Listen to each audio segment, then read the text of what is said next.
Hi everybody, this is God's Girl G, and thank you so much for joining me today. For those of you who are new to my channel, welcome. And for those of you returning to this channel to watch this video and you're not already subscribed, I am going to encourage you to do so by clicking the subscribe icon below. And if during the course of this video you hear something that you like, click the thumbs up, comment below, or better yet, share this video with someone who you feel could benefit from this information. With that stated, let's get into today's discussion. So many of us seem to repeat the same relationship cycles or pattern over and over again throughout our lives. Some of those patterns are good, and some of those patterns are not so good. And with every relationship, you go into it thinking, I'm going to handle this or respond differently than I did in the previous relationship. At first, you feel like you are handling things differently at first. But before you know it, you are right back where you started, repeating old relationship patterns. Now, it's a given. We're human, and as such, we are creatures of habit. And as a result, we can get stuck in patterns, good and bad.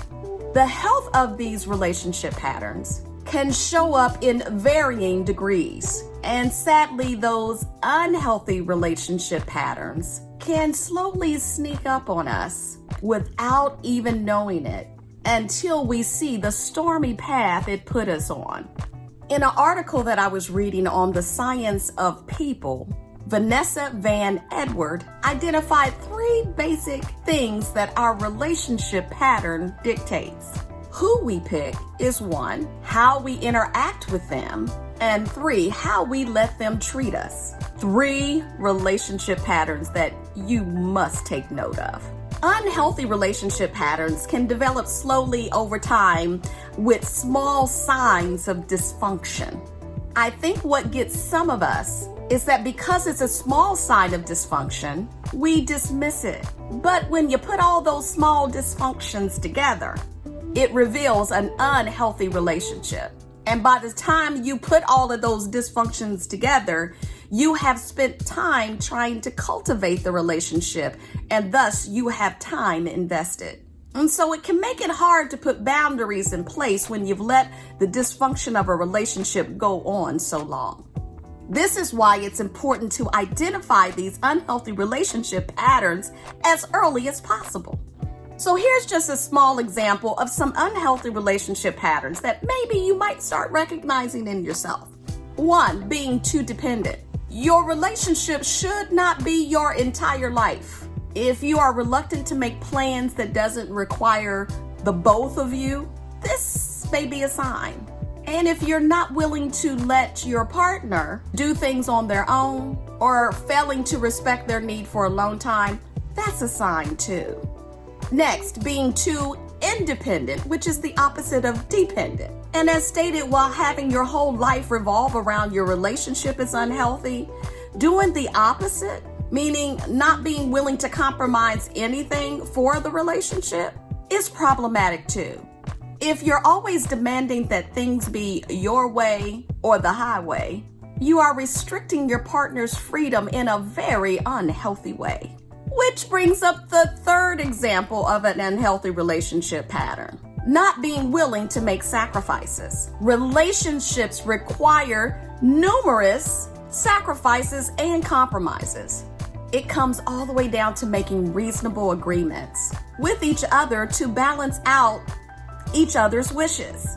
Relationships simply cannot thrive if you're unwilling to make sacrifices of your own. 4th, being unable to communicate things that bother you. Take note here, this is a big one.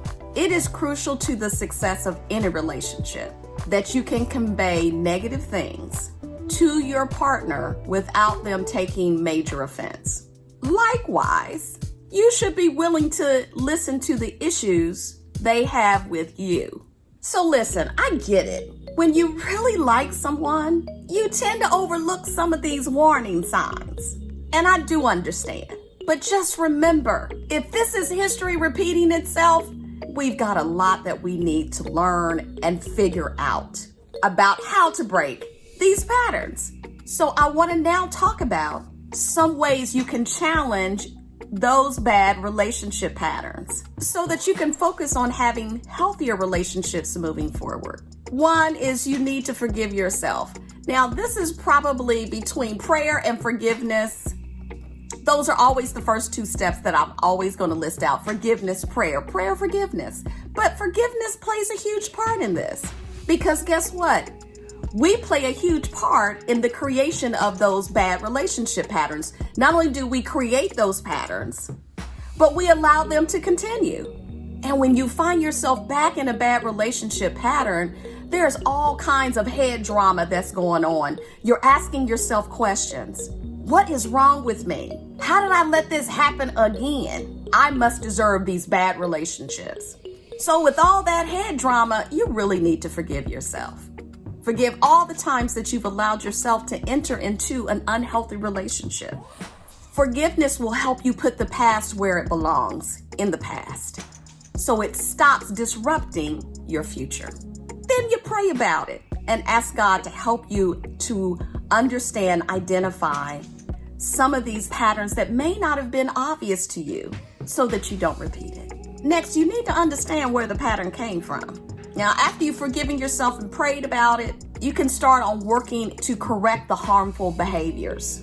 Now, if it's a pattern that you have repeated multiple times, you should be able to identify some of those traits and characteristics of those unhealthy patterns. Think about them, write it down, and analyze it to identify some of those things that are common about them. What were some telltale signs that you missed?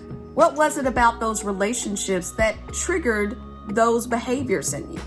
Many times we gravitate toward relationships that feel familiar, and familiar relationships can be both healthy and unhealthy. So identify what's familiar about that relationship pattern that will help you break that cycle. Now be careful because some of these patterns can be disguised as really attractive things that lure you in like bait. Identify the warning signs so you won't be trapped so easily the next time. 4, clarify how you really want to feel. What kind of relationship are you hoping for? Write that down, describe that in detail. And most importantly, what does it feel like? Focus less on what the person looks like or what they do for a living, and focus on how they are making you feel. Now, in my last video that I talked about relationships in this manner, which is you can begin again, I suggest you go back and look at that video because I provided a very valuable free resource to help you work through some of these things that we're talking about today. So check that out. 5, learn how then to spot those red flags around unhealthy relationship patterns. Here are some questions that will help you do this. Are you tiptoeing around somebody, meaning do you feel like you're walking on eggshells around them when it comes to discussing certain things? Are you not able to be independent in the relationship, meaning every move that you make, every plan that you make has to be approved by the other party? And then what is the other person saying to me? Are their comments derogatory? Do they make me feel worse? Are they putting me down? Those are questions that will help you understand how that person's affecting your overall mental health. 6, listen to your trusted friends and family. If those trusted family members and friends are saying to you that the relationship is not good, I strongly recommend that you consider what they're saying.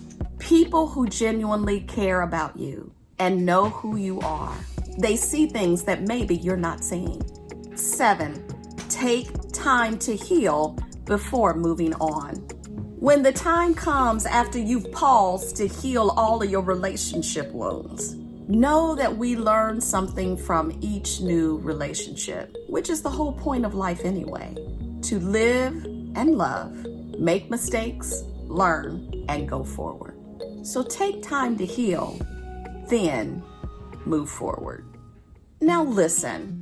Failed relationships is how we learn. So take the lessons that you've learned and trust that you'll take the right steps forward.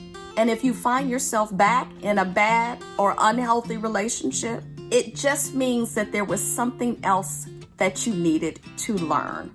Take time to reflect on it, course correct, and you'll be that much closer to filling your life with feelings you've been longing for in your relationships. Your pain served a purpose and brought you to this place for you to recognize those patterns, if you're willing to look for them.